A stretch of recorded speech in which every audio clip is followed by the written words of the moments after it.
She found on the website of the National Association of Women Lawyers that they had been drafting no-fault divorce legislation back in the 1940s. They've been waiting in the wings for 30 years to do this. 20 years. They've been drafting this stuff 25 years ago. And they imposed it. They pulled the wool over Ronald Reagan's eyes in California, claiming this was divorce by mutual consent, when it was in fact unilateral and involuntary divorce, basically what Maggie Gallagher called the abolition of marriage. While I'm on that subject, let's point out, because there are a number of disasters that came out of no-fault divorce. But there were two big ones, two big disasters. One of them is well known, and one of them is hardly known at all. I'll do the well-known one first. One, of course, is it brought disaster on families. Marriage is no longer an enforceable legal contract. It allowed, horrible devastation on families, ruined lives. Right. I won't go into it because there's actually there is some treatment of that in the literature. But the second big devastation caused by no-fault divorce, which is in many ways, equally big and equally devastating and equally something that we are facing today. It destroyed the common law legal system, which has protected freedom and liberty in the English-speaking countries for not just decades, but for centuries, going back to Magna Carta. Because what it did is it destroyed the legal system. It destroyed what it allowed, not just no-fault divorce, but the broader concept of no-fault justice. No-fault justice, which is a contradiction in terms. It's an oxymoron. You cannot have justice in a real justice system without assigning fault, without locating fault. Otherwise, what's the point? What's the point of being involved? If someone didn't commit a fault.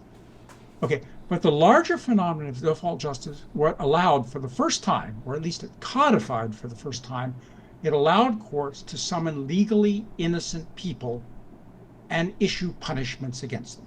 Yep. It allowed the courts to punish innocent people. That's the bottom line. Now, they may have been doing this before. They were almost certainly doing this before.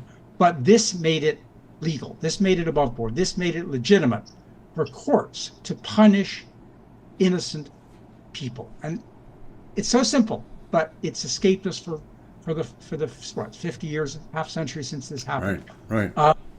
How did it do this? Well, if there's a divorce, what happens? You're summoned to court. And if it's no-fault divorce, you haven't done anything wrong. You're legally unimpeachable. You haven't sought any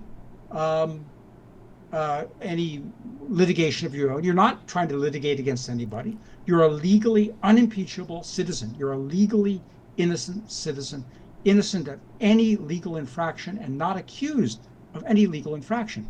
Yet you can be summoned to a court. Once in the court, you can be thrown out of your home. You can have your bank account seized and raided. You can have your home seized. And worst of all, you can have your children taken away. Right. Permanently, indefinitely, and effectively permanently. And have to pay for it.